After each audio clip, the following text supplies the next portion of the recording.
You know, every company has a story, a real narrative hidden away in its financial statements. It's a story of its performance, the risks it's taking, and, well, its true potential. The thing is, it's often written in a language that most of us just can't understand. And that's the real challenge, isn't it? I mean, these documents are just packed with raw data, revenue, assets, debt. But for most people, they're just numbers on a page. They don't have the context to show what they really mean. So the big question is, how do we turn all this data into something we can actually use? Well, here's a way to think about it. Imagine a company's financial statements are like a patient's medical chart. It's full of vital signs, right? Temperature, blood pressure, heart rate, all that stuff. But those are just symptoms. To really understand the patient's health, a doctor has to interpret that data. They have to connect the dots and make an actual diagnosis. And that's exactly where something called ratio analysis comes into play. It's our diagnostic toolkit. It lets us look inside a company, to get past those surface-level numbers and really understand its financial health. So, let's open up that toolkit. Really, at its core, it's a pretty simple idea. You just compare one number from the financial statements to another. That's it. But that simple act, it transforms this huge sea of data into these powerful, easy-to-understand metrics. Metrics that tell a clear story about whether the company is profitable, if it can pay its bills, all the important stuff. So, this whole analysis is usually broken down into 4 key areas. Think of it like a full health checkup. First, there are liquidity ratios. They basically ask, can this company pay its immediate bills? Then we have solvency ratios, which look at the long term. Can it manage its debt? After that, profitability ratios get to the heart of it. Is it actually making money effectively? And finally, we have efficiency ratios, which measure, okay, how well is it using everything it owns? So, first things first, we check the company's pulse, and we do that with liquidity ratios. These are all about the short term, right here, right now. They measure a company's ability to handle its immediate bills without breaking a sweat. It's really the most fundamental test of its stability. To measure this, we've got 2 main tools in the kit. First up is the current ratio. You can think of this one like a wide-angle lens. It looks at all the company's current assets versus all its current liabilities. But then there's the acid test ratio, sometimes called the quick ratio. And this one is a much stricter test.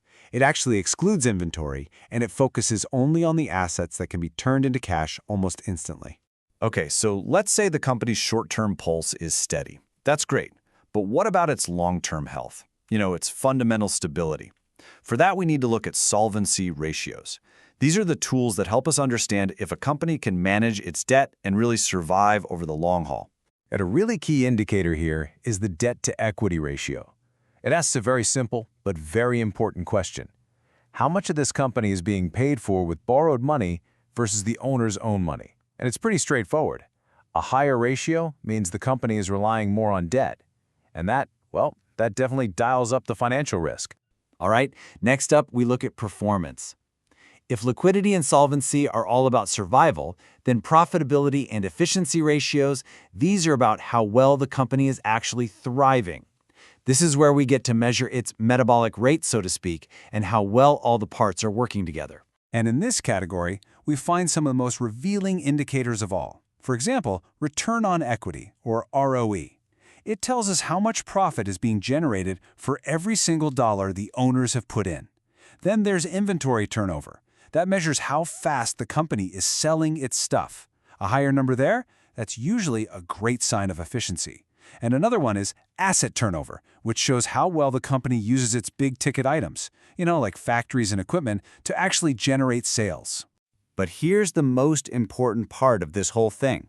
Calculating a ratio, that's really just step 1. The real insight, the true power of this entire process, only comes when you put that number into context. Let's just take a number.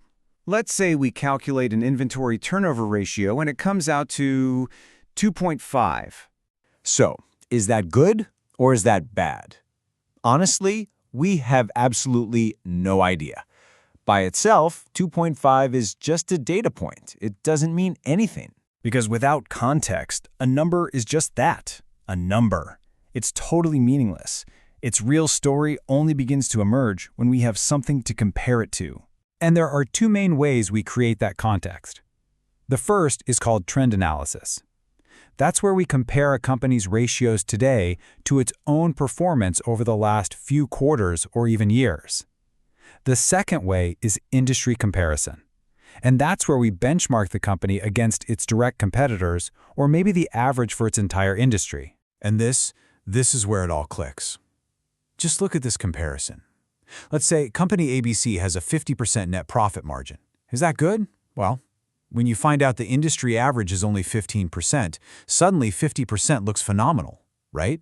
And when you see its competitor, company DEF, is down at 10%, well, they're not even playing in the same league. This is how context turns a simple number into a powerful, powerful insight. Now, of course, I have to say, this isn't a perfect science, not by a long shot. Ratio analysis is an incredibly powerful tool, but it does have its limitations, pitfalls that you really have to think about carefully. For one thing, companies can sometimes, let's say, window dress their financials to make certain ratios look better than they really are. Also, what counts as a good ratio in one industry, say for a tech company, might be a huge red flag for a retailer. And you'll often find that one ratio looks fantastic, while another one looks, well, pretty worrying. It's just a reminder that you can never, ever rely on just one number. You have to look at the whole picture. You know, this quote really gets to the heart of it. Getting the numbers right, doing the calculations, that's the science part. But interpreting them correctly, that's where the art comes in. It requires real business knowledge, experience in that industry, and just sound judgment. So let's bring all this together. Why does any of this really matter? Why should you master this skill? Well, because it's the bridge. It's what takes us from all that raw, confusing data to clear intelligence that you can actually act on. And that really is the path from data to a final decision. You start with the raw numbers, right from the financial statements. You calculate the ratios to create your metrics. Then, and this is the crucial step, you compare and you contextualize them using trends and benchmarks. And that is what allows you to form a real diagnosis and empowers you to make truly informed, confident decisions. And that's why this matters so much. Mastering these ratios, it's the key. It's how you stop guessing and start actually understanding what's going on. It's how you transform just a bunch of numbers into real strategic intelligence. You see, every set of financial statements out there has a story to tell. A story of struggle, of success, of hidden risks, and of future opportunities. All the numbers are there, waiting. The only question is, now can you read it